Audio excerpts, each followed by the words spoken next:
Well, I actually wrote the fallback position fully titled, Anyone Who Can Be Fired Needs a Fallback Position, because I was fired.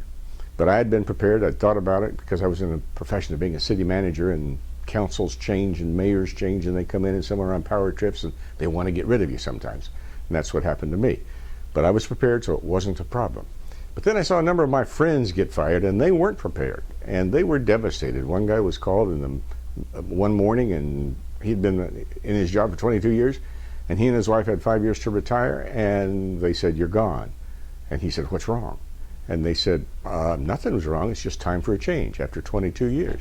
Well, he was devastated, and his wife was devastated. She had volunteered at the rescue mission feeding people, and she was kind of afraid she was going to be on the other side of the table, so that was a bit of a problem. People need to be prepared.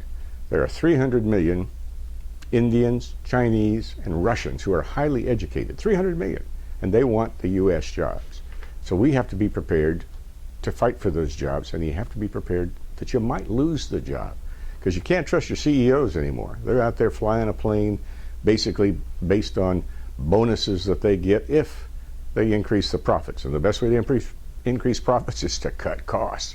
Cutting costs is easy. Cut people. There was a guy out there named Chainsaw Dunlap at Sunbeam. Took the job as CEO. 3 days later, he announced, "I'm cutting 10,000 jobs." Well, in 3 days, you don't know that you need to cut 10,000 jobs, but his contract said, if I raise the profits, I get a big bonus. So that's what he did. Many times this has happened. You've heard of Enron, WorldCom, Tyco. Many of the CEOs are just trashing us all. And so I wrote Fallback Position because people need to know what to do if they get the pink slip. And Friday afternoon, when they get the pink slip and they're walked out of the building, they have to go home to their family and say, okay, how are we going to survive? What are we going to do? And they have to make a layoff budget. They have to figure out the next move in the career, and they have to know how they're going to handle all of the personal things that go on.